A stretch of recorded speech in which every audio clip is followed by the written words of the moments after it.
अस्सलामु अलैकुम वरहमतुल्लाहि वबरकातुहू। लड़ाई झगड़े का ये मंजर जो आप अपनी स्क्रीन पर देख रहे हैं, ये कोई फिल्म का सीन नहीं है, बल्कि मेवात का एक इलाका है जिसका नाम है मऊ। उस गांव का ये मंजर है। हर तरफ ईंट पत्थर, चीखो पुकार और बेशुमार लोग जख्मी हो चुके हैं। हाँ, किसको लगी, कितनी लगी, कौन जख्मी हुआ, शायद किसी को ना पता हो। और इस झगड़े को देखकर ऐसा लगता है कि पत्थर मारने वाला भी नहीं जानता कि मैं पत्थर क्यों मार रहा हूँ और किसको मार रहा हूँ। लेकिन एक बात यहाँ पर साफ दिखाई दे रही है, हम खुद अपने हाथों से अपनी बर्बादी के मनाजिर बनाने में लगे हैं। पूरे मुल्क में आप निगाह डालकर देख लें कि हर तरफ मुसलमान परेशान हैं, कहते हैं कि हम पर जुल्म हो रहा है, हमें दबाया जा रहा है, हमें निशाना बनाया जा रहा है।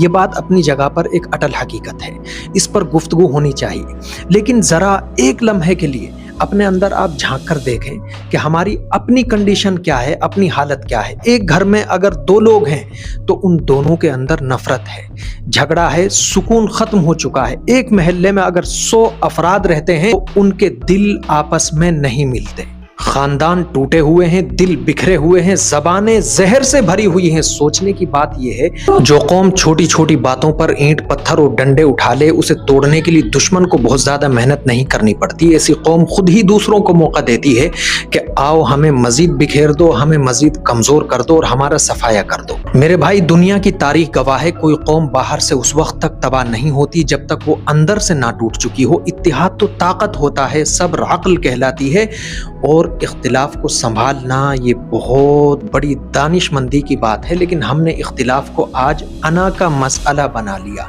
अना को गुस्सा, और गुस्सा आज हमारा हथियार बन चुका है। और जो कौम गुस्से को अपना हथियार बनाती है, बहुत जल्दी टूट कर वो बिखर जाती है। ये ईंटें और पत्थर जो आज एक दूसरे पर बरस रहे हैं, ये कल हमारे बच्चों के मुस्तकबिल पर भी बरसेंगे। जो हाथ आज अपने भाई के खिलाफ उठ रहा है, वो कल किसके खिलाफ उठेगा ये कोई नहीं बता सकता। अगर हमें वाकई आगे बढ़ना है, अगर हमें वाकई इज्जत के साथ जीना है, तो सबसे पहले हमें खुद को जोड़ना होगा। बात आपको माननी पड़ेगी कि दुश्मन बाहर कम है और तोड़ फोड़ अंदर बहुत ज्यादा है। जब तक हम इस सच को नहीं मानेंगे, तब तक हर ऐसा वीडियो हमें सिर्फ दुख ही देता रहेगा, सबक कभी भी नहीं दे पाएगा। और आखिर में मैं यही कहूँगा कि ये वीडियो सिर्फ देखने के लिए नहीं है, ये सोचने के लिए है, क्योंकि बिखरी हुई कौम सिर्फ रोती है और मुत्तहिद कौम बदलाव लेकर आती है।